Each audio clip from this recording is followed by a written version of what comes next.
संवैधानिक विकास, कॉन्स्टिट्यूशनल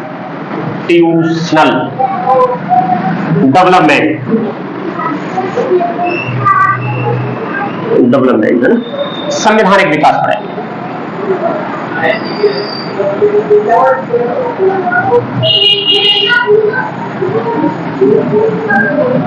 विकास, ठीक है, तो संवैधानिक विकास अब होता क्या है?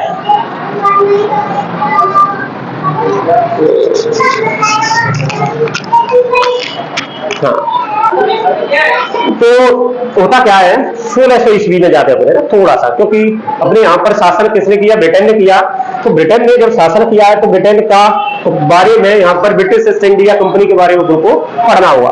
पढ़ना इसलिए होगा क्योंकि अपने संविधान का विकास वहीं से स्टार्ट होता है, अपने संविधान का विकास क्रम वहीं से स्टार्ट होता है।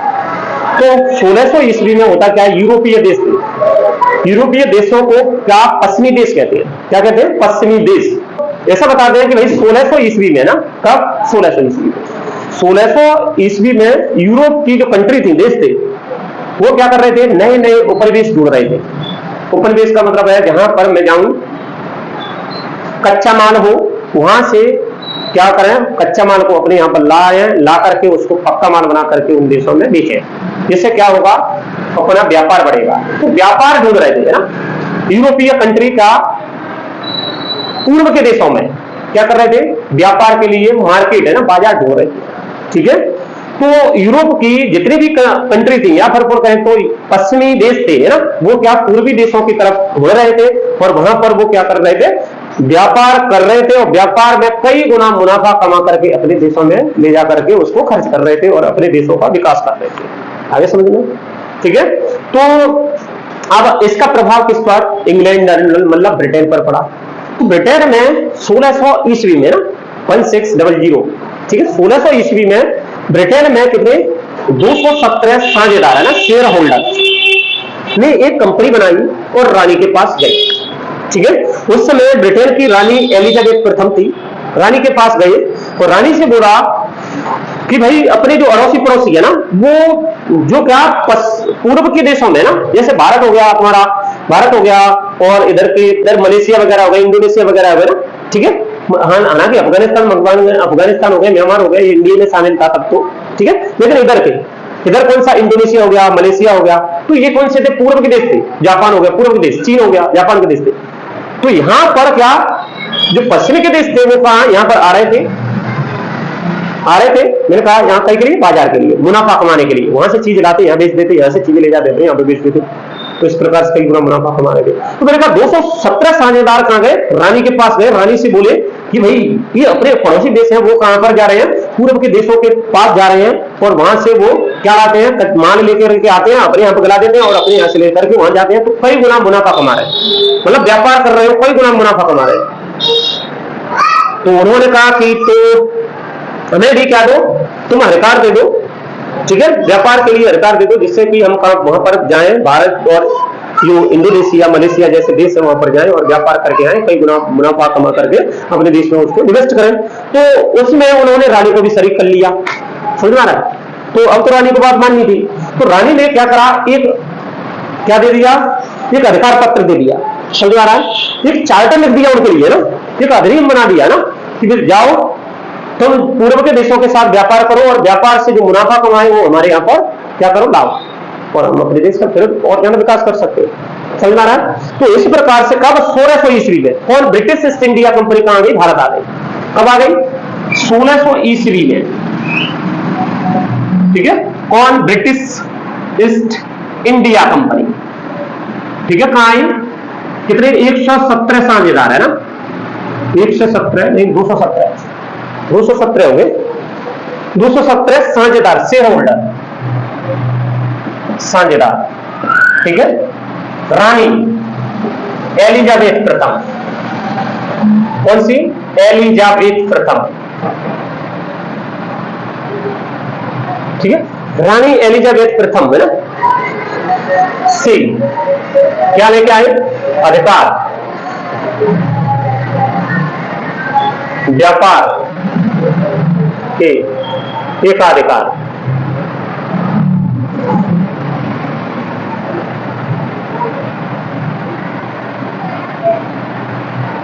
महारानी एलिजाबेथ प्रथम से व्यापारिक एकाधिकार है ना प्राप्त किए, ठीक है, जो क्या कहलाए, जो कहलाए चार्टर एक्ट कहलाया ना, क्या कहलाया, चार्टर एक्ट अधिनियम है, चार्टर अधिनियम, चार्टर अधिनियम कहलाया।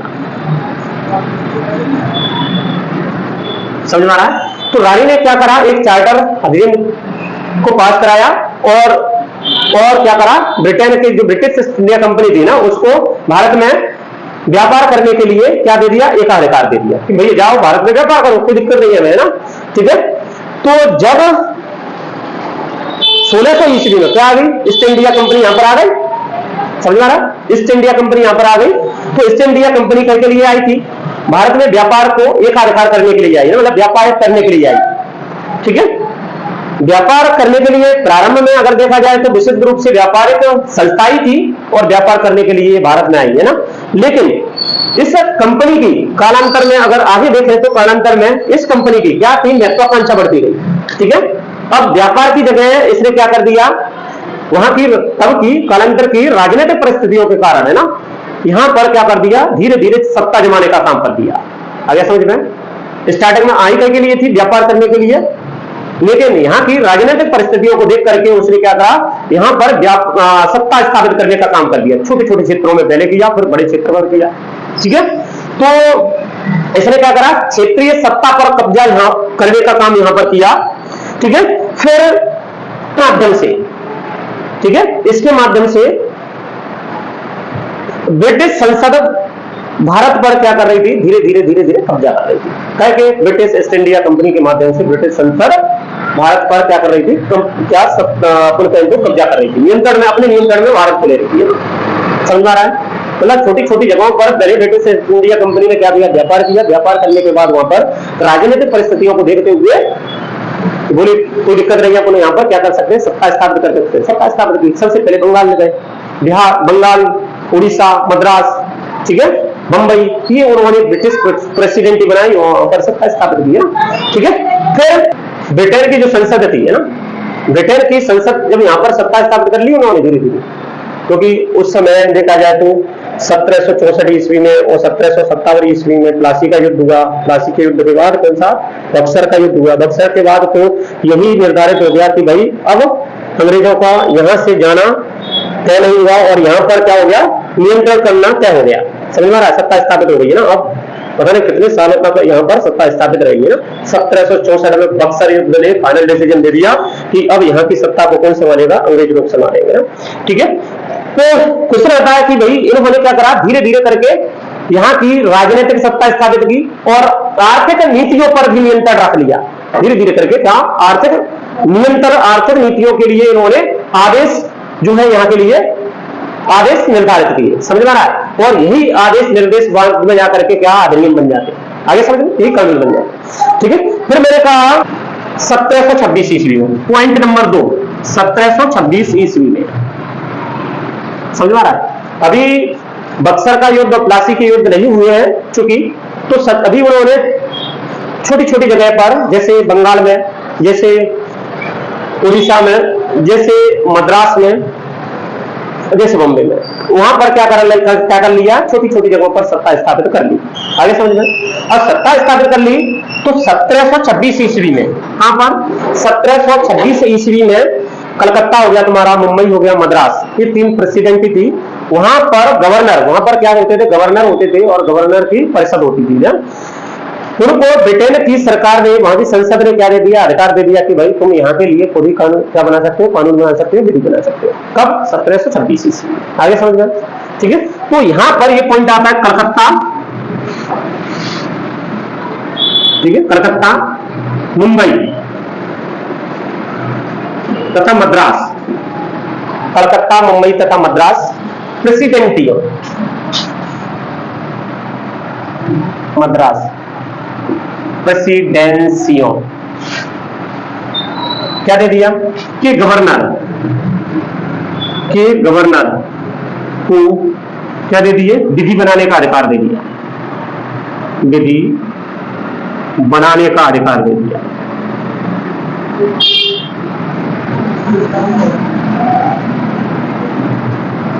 ठीक है, क्वेश्चन आ जाता है विधि बनाने का अधिकार दे दिया गया ना। फिर क्वेश्चन आता है कि इसके लिए इन्होंने क्या किया, पहले निदेशक, पहले यह शक्ति किसके पास होती थी, इंग्लैंड में निदेशक बोर्ड के पास होती थी ना। पहले यह शक्ति किसके पास, इंग्लैंड में एक निदेशक बोर्ड बैठता था और निदेशक बोर्ड के पास होती थी, वहां से विधि बनती थी और वहां से विधि बनकर के कहां पर आती थी, गवर्नर, अपने यहाँ पर जो जनरल होते हैं, प्रेसिडेंट जो गवर्नर होते हैं, गवर्नर के पास आती थी और गवर्नर यहाँ पर क्रियान्वित करता था। लेकिन अब किसको, इनको दे दी। ठीक है, इसके बाद मैंने कहा फिर क्या हुआ, संवैधानिक सुधारों में अगर अपन देखें तो ना धीरे धीरे कौन सा युद्ध हुआ, प्लासी का युद्ध हुआ। कब, 1757 ईस्वी में। उसमें भी बंगाल के नवाब की हार हुई थी। ठीक है, सिराजुद्दौला की हार हुई।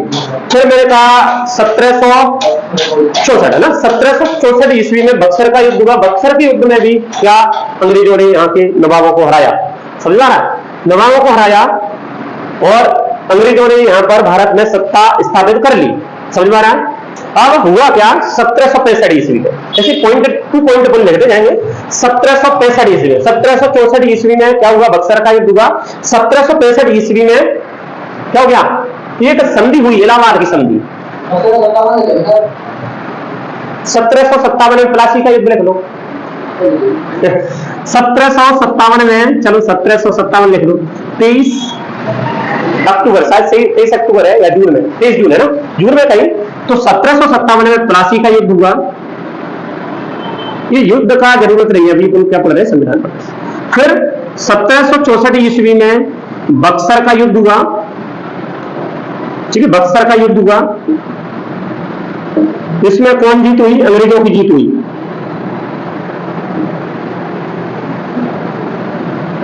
जीत हुई है ना। और बक्सर का युद्ध था, कैसा था, निर्णायक युद्ध था। निर्णायक युद्ध है ना, जिसने भारत में अंग्रेजों की सत्ता स्थापित की है ना, अंग्रेजों की सत्ता स्थापित कर दी है ना, अंग्रेजों की सत्ता स्थापित कर दी है। फिर मैंने कहा कि भाई 1764 में युद्ध हो गया और यहां पर बंगाल के जो नवाब थे वो हार गए। हारने के बाद मीर कासिम था, कासिम वगैरह थे, मीर कासिम और 3 थे ना, बंगाल का नवाब मीर कासिम हो गया और अवध का नवाब शुजा-उद-दौला हो गया और दिल्ली का नवाब है ना। तो ये 3 लोगों ने साथ में युद्ध लड़ा था, 7 हो गया। ठीक है, उसमें अंग्रेजों ने शायद हेक्टर मुनरो ने प्रतिनिधित्व किया। ठीक है, नेतृत्व किया उस युद्ध का और उसमें हार गए ना, तो निर्णायक युद्ध हुआ। लेकिन 1765 ईस्वी में, तब 1765 ईस्वी में क्या हुआ, इलाहाबाद की संधि हुई। इलाहाबाद की क्या हुई, संधि हुई। ठीक है, इलाहाबाद की संधि के अनुसार है ना। ठीक है, तो इलाहाबाद की संधि हुई और इलाहाबाद की संधि के तहत है ना, अब ब्रिटिश ईस्ट इंडिया कंपनी को बंगाल, बिहार, उड़ीसा में राजस्व प्राप्त करने का क्या मिल गया, अधिकार मिल गया। आगे समझ में, बंगाल, बिहार, उड़ीसा में से राजस्व प्राप्त करने का अधिकार किसको दे दिया गया, कंपनी को दे दिया गया। किसको, company, British east India company. आगे समझ में, इस संधि के तहत, क्योंकि यहां पर इनकी हार हुई थी, बक्सर की लड़ाई है ना, तो बक्सर की लड़ाई में संधि के तहत है ना, क्या करा इस संधि के तहत, बंगाल, बिहार और उड़ीसा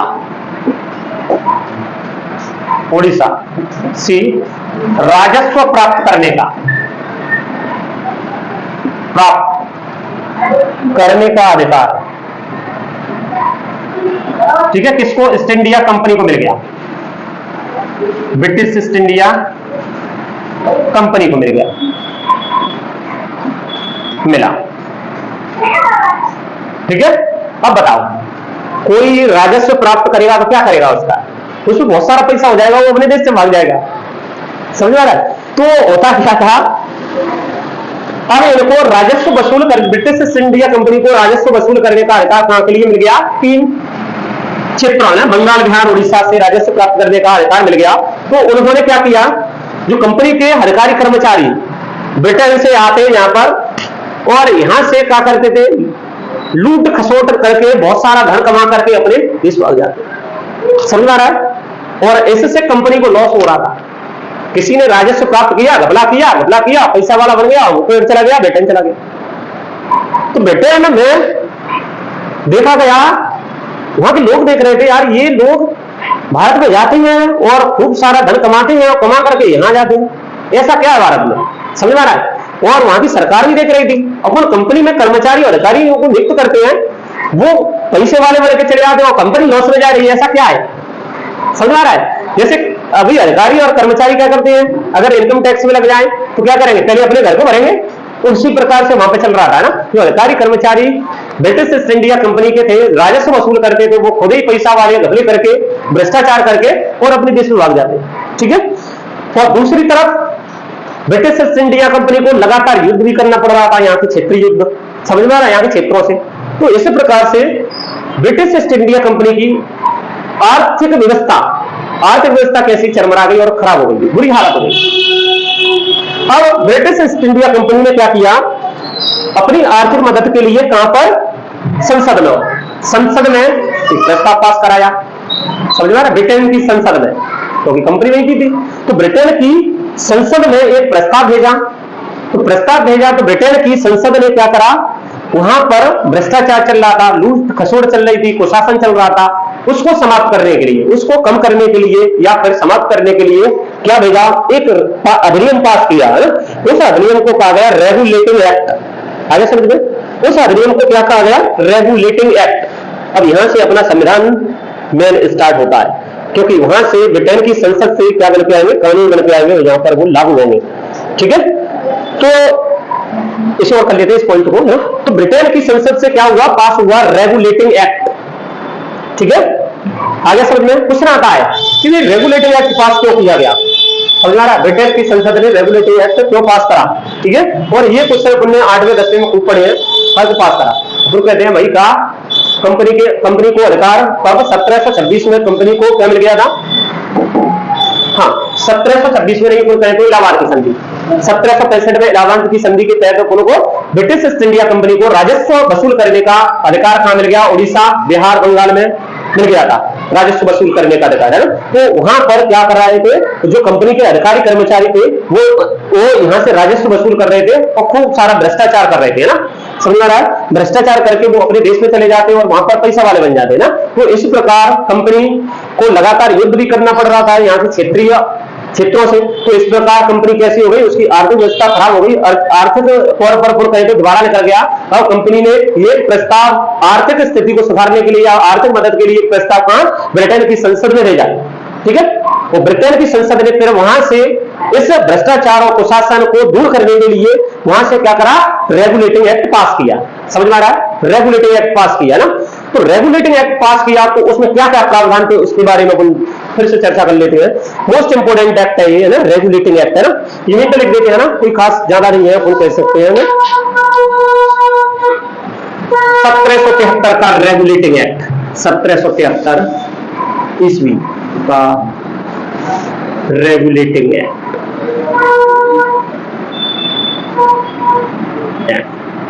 तो यहां पर लिख लो रेगुलेटिंग एक्ट 1773 ईस्वी। ठीक। इसमें क्या क्या प्रावधान थे। ठीक है। इस अधिनियम का अगर अपन संविधान में देखें तो संविधान में अत्यधिक महत्व है ना। ठीक है। यही से स्टार्ट होगा अपने संविधान का विकास, है ना। तो इस अधिनियम का ना, इस अधिनियम का संविधान में, ठीक है, विशेष महत्व, अत्यधिक महत्व है ना।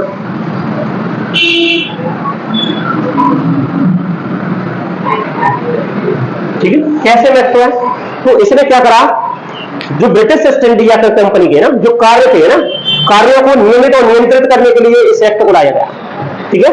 कई के लिए लाया गया, इसमें प्रावधान देखो।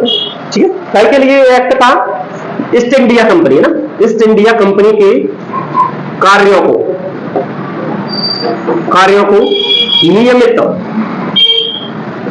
एवं नियंत्रित है ना, करने के लिए, ठीक है, करने के लिए इस एक्ट को लाया गया ना, करने के लिए, ठीक है, करने के लिए ब्रिटेन सरकार द्वारा इस दिशा में उठाया गया पहला कदम है ना, इस दिशा में उठाया गया पहला कदम था, ना, समझ में आ रहा है। तो ब्रिटेन की सरकार भी यहां पर जो भ्रष्टाचार हो रहा था, ठीक है, उसको कुशासन हो रहा था, कुशासन को कम करने के लिए, ठीक है, कुछ लोग बात जैसे अधिकारी कर्मचारी हैं तो जैसे भारतीयों से क्या ले लेते, उपहार ले लेते, उनके काम करते थे, भ्रष्टाचारी तो एक तरह से ना, तो इसको कम करने के लिए रेगुलेटिंग एक्ट आया, और रेगुलेटिंग एक्ट क्या करेगा, ब्रिटिश ईस्ट इंडिया के कार्यों को क्या करेगा, नियमित करेगा और नियंत्रित करेगा, और नियमित मतलब कंटिन्यू जारी और कंट्रोल करने का काम करेगा ना। दूसरा, कंपनी का जो शासन था उस पर अब क्या हो गया, ब्रिटेन की संसद का नियंत्रण स्थापित हो गया है ना। तो कंपनी के शासन पर है ना, ब्रिटेन संसद का नियंत्रण हो गया, ठीक है। हालांकि ये पॉइंट ऊपर एक ही है, लेकिन इसका ब्रिटेन की जो संसद थी है ना, उसका नियंत्रण तय पर होगा, कंपनी पे हो गया, ठीक है। जो कुछ करेगी नियम वहीं से चलेंगे, ब्रिटेन की संसद हम यहां से नहीं चलने वाले हैं ना, ठीक है। दूसरा, इसके द्वारा, इस एक्ट के द्वारा है ना, कंपनी के प्रशासनिक और राजनीतिक कार्यों को मान्यता मिली। आगे समझ में, इस एक्ट के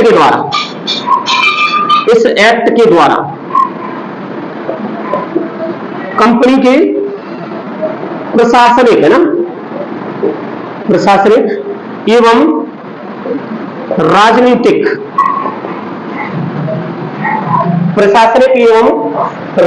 है ना कार्यों को मान्यता मिली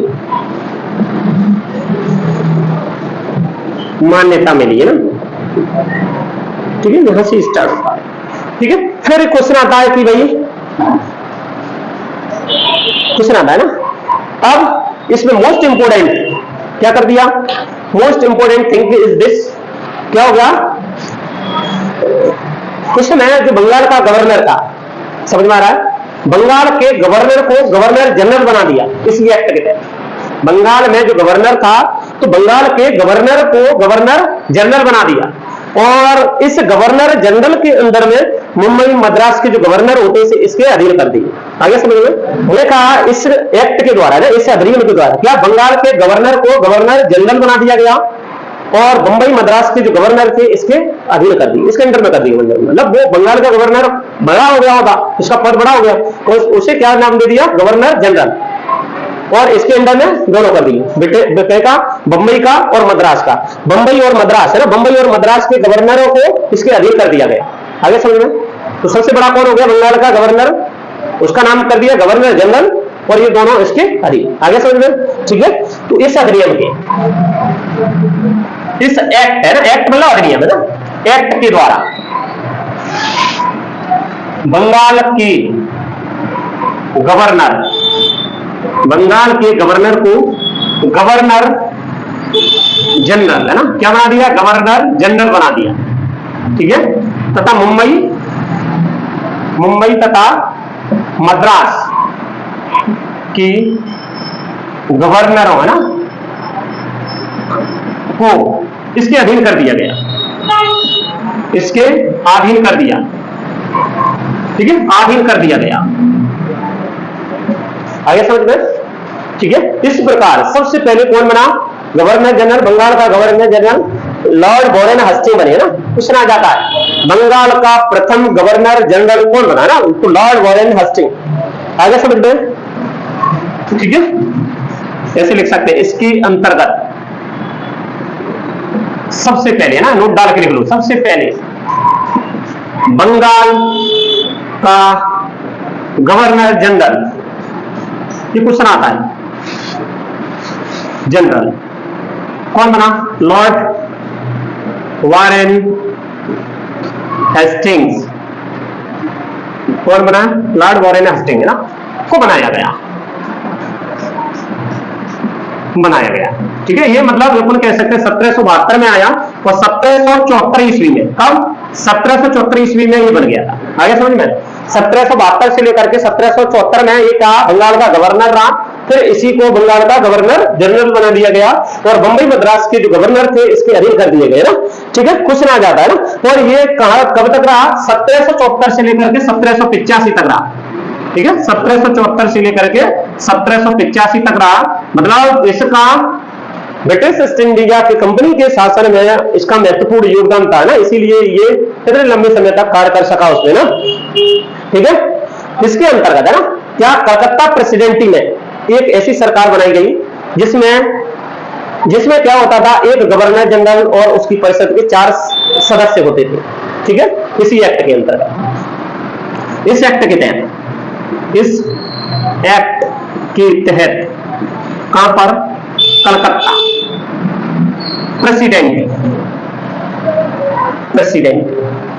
प्रेसिडेंसी में एक ऐसी सरकार बनाई गई है ना, एक ऐसी क्या बनाई गई? सरकार बनाई गई है ना, सरकार बनाई गई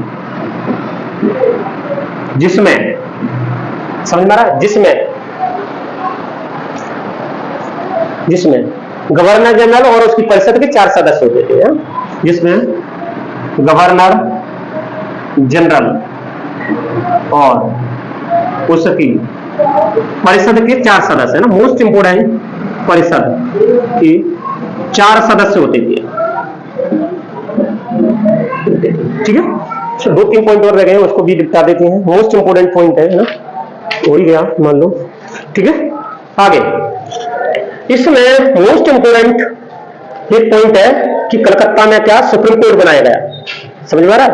कुछ ना जाए, भारत का पहला सुप्रीम कोर्ट कहां बना है ना, तो ब्रिटिश ईस्ट इंडिया कंपनी के अंडर में जब शासन चल रहा था, जब रेगुलेटिंग एक्ट 1773 आया तो 1773 के रेगुलेटिंग एक्ट में एक प्रावधान था कि कलकत्ता में सुप्रीम कोर्ट बनाया जाए। तो कलकत्ता में सुप्रीम कोर्ट बना 1774 ईस्वी में ना। ठीक है, 1774 ईस्वी में कलकत्ता में क्या बना? सुप्रीम कोर्ट बना। ठीक है, कई का प्रावधान था इसी, तो ये कहें तो इसी में एक प्रावधान था,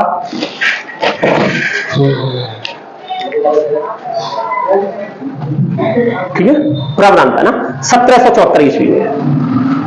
कब? 1774 ईस्वी में। कहां पर? कलकत्ता में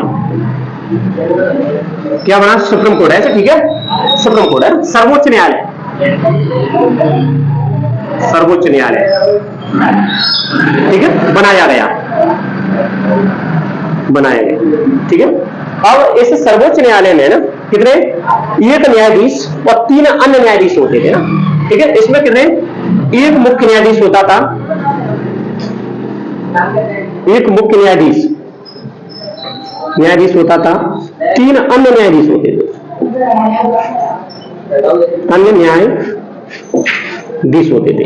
ठीक है, नाम लिख लेना, सर एलिजा इम्फे। ठीक है, नाम क्या था? सर एलिजा इम्फे है ना, इसका नाम है ना। मुख्य न्यायाधीश था कौन था? पहला सर एलिजा इम्फे है ना, एलिजा इम्फे। ठीक है, ये जो 3 थे ना, लंबाई चौड़ाई ऊंचाई, ये फॉर्मूला है, उसके तहत याद कर लेते हैं ना। Chamber, Lingster and Height. कौन कौन सा नाम था? चेम्बर्स, लिमेस्टर्स और हाइट। ठीक है, 1, 2 और 3 है ना, ये जो नाम थे ना। आगे समझ में? लंबाई चौड़ाई हाइट ऊंचाई है ना, इस प्रकार से याद कर लेना, लंबाई चौड़ाई ऊंचाई ना, हाइट। ठीक है, हाइट ऐसे लिख लेना, समझ में आ रहा? तो ये क्या करते थे? ब्रिटिश प्रेसिडेंटी थे, उनका क्या है, उनके मामलों को सुनवाई करते थे ना। और अगर इनके अलावा कोई और कहता था कि भाई हमारे मामले की, हमारे मुकदमे की सुनवाई कर लो, तो वो दोनों पार्टियों को क्या करते थे? राजी करके, दोनों पार्टियों की सहमति से वो अन्य मामलों को सुनते थे ना। समझ में आ रहा है? ब्रिटिश ईस्ट इंडिया कंपनी के जो ब्रिटिश प्रेसिडेंटी होती थी उसके अलावा ना। समझ में आ रहा है? ठीक है, तो इस प्रकार है ना, इस अधिनियम के द्वारा ये हुआ। मोस्ट इंपोर्टेंट थिंग्स है ना, मैंने कहा कि भाई इसमें क्या था? रेगुलेटिंग एक्ट 1775 से पहले क्या कंपनी में बहुत ज्यादा रिश्वतखोरी चल रही थी, उपहार चल रहे थे, भ्रष्टाचार चल रहे थे, भारतीयों से उपहार लेने थे, उनके काम करा देते थे, वैसा चल रहा था। तो इसको कम किया गया, इसको बंद कर दिया गया ना। तो भारतीयों से इसमें अपन ये कह सकते हैं, इस एक्ट के तहत कंपनी में कर्मचारियों को निजी व्यापार करने, है ना, मोस्ट इंपोर्टेंट पॉइंट है, इस एक्ट के तहत, ठीक है, कंपनी ने ना कर्मचारियों एवं अधिकारियों को कैसा निजी व्यापार, है ना, बोले कोई निजी व्यापार नहीं करेगा खुद ही, है ना, निजी व्यापार रिश्वत लेना तथा भारतीयों से उपहार लेना, है ना, समझ आ रहा है, भारतीयों से उपहार लेना प्रतिबंधित कर दिया, लेना क्या कर दिया, प्रतिबंधित कर दिया, कि भाई अब कोई कर दिया ना, ठीक है, मोस्ट इंपोर्टेंट थिंग्स, है ना, ठीक है। अब 2 पॉइंट और रह गए, इसमें बोर्ड ऑफ डायरेक्टर बनाया गया। बोर्ड ऑफ डायरेक्टर क्या करता था, यहां कंपनी के, चलो इसको बोर्ड ऑफ डायरेक्टर को छोड़ो, मतलब निदेशक मंडल बनाया गया ये, जिससे एक क्या करता था, कंपनी को नियंत्रण करता था ना, ठीक है। तीसरा, इसमें राजस्व, नागरिक और सैन्य मामलों की जानकारी किसको देनी पड़ती थी, ब्रिटेन संसद को देनी, ब्रिटेन सरकार को देनी पड़ती थी ना। ये पॉइंट और है लास्ट का, इसमें लिख लेना, ठीक है, इसमें लास्ट का पॉइंट, लास्ट के पॉइंट में देखना, इसमें भारत में राजस्व, नागरिक और सैन्य मामलों की जानकारी, है ना। इस एक्ट के तहत भारत की राजस्व, नागरिक एवं सैन्य मामलों की जानकारी ना किसको देनी पड़ती थी, ब्रिटिश सरकार को देनी पड़ती थी, ब्रिटिश सरकार को देनी पड़ती थी। आगे समझ में, ये था रेगुलेटिंग एक्ट, है ना, ठीक है। तो रेगुलेटिंग एक्ट का अपना जो संवैधानिक विकास हुआ है, उसमें बहुत महत्वपूर्ण योगदान रहा, ठीक है। जैसा कि मैंने कहा, इलाहाबाद की संधि हुई, इलाहाबाद की संधि में बंगाल, बिहार, उड़ीसा में राजस्व लेने का अधिकार, राजस्व वसूल करने का अधिकार किसके पास आ गया, ब्रिटिश ईस्ट इंडिया कंपनी को आ गया। तो ब्रिटिश ईस्ट इंडिया कंपनी में क्या हो गया, भ्रष्टाचार बहुत ज्यादा हो गया ना, ठीक है, और भ्रष्टाचार, भारतीयों से उपहार लेकर के उनके कामों को कराना और भ्रष्टाचार पैदा करना, बहुत सारा पैसा उनके अधिकारी कर्मचारी कमाते थे और अपने देश में चले जाते थे, ठीक है। तो इस प्रकार इन चीजों को रोकना था, और इस प्रकार इससे क्या हो रहा था, ब्रिटिश ईस्ट इंडिया कंपनी थी वो लॉस में जा रही थी। दूसरा, ब्रिटिश ईस्ट इंडिया कंपनी को यहाँ पर क्या करना पड़ रहा था, लगातार युद्ध करना पड़ रहा था, तो इस कारण उनकी जो आर्थिक स्थिति थी वो खराब हो गई। तो आर्थिक स्थिति खराब हो गई तो ब्रिटिश ईस्ट इंडिया कंपनी ने एक प्रस्ताव भेजा, कहां पर भेजा, ब्रिटिश संसद में भेजा कि भाई हमें आर्थिक मदद चाहिए। तो आर्थिक मदद के लिए वहां पर एक प्रस्ताव भेजा, और ब्रिटेन की संसद ने तब जाकर के रेगुलेटिंग एक्ट पास किया।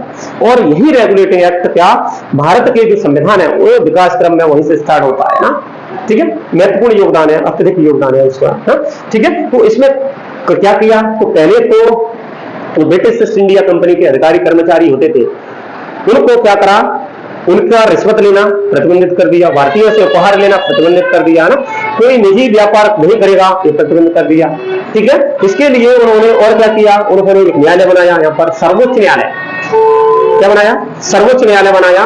और इस सर्वोच्च न्यायालय में कितने होते थे, एक मुख्य न्यायाधीश होता था, 3 अन्य न्यायाधीश होते थे। मैंने कहा एक मुख्य न्यायाधीश कौन हो गया, सर एलिजा इल्ते हो गया, और 3 न्यायाधीश कौन थे, चेंबर, लिमेस्टर, हाइड, है ना, लंबाई चौड़ाई ऊंचाई से अपने याद कर सकते इसको ना, ठीक है। इसमें इस कंपनी में इस एक्ट के तहत है ना, भारत के राजस्व से संबंधित मामले हो गए, तुम्हारे यहाँ के नागरिकों से संबंधित मामले हो गए, तुम्हारे यहाँ के सेना से संबंधित मामलों की सभी की जानकारी किसको देनी पड़ती थी, ब्रिटेन संसद को देनी पड़ती थी ना।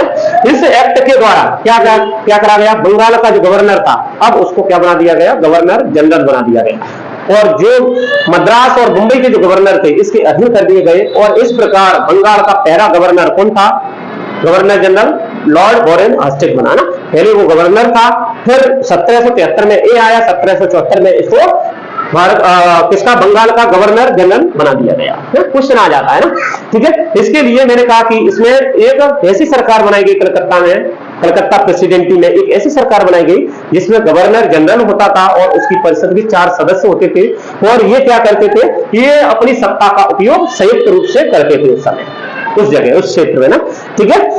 और क्या था, फिर मैंने कहा कि भाई इस एक्ट के द्वारा यहां पर कंपनी को राजनीतिक और प्रशासनिक अधिकार मिल गए ना, कुछ अधिकार मिल गए, कुछ संसदीय अधिकार मिल गए ना, ठीक है। तो इस प्रकार अपन ये कह सकते हैं कि भाई रेगुलेटिंग एक्ट यहां पर खत्म होता है, आगे का अपन कल देखेंगे, ठीक है।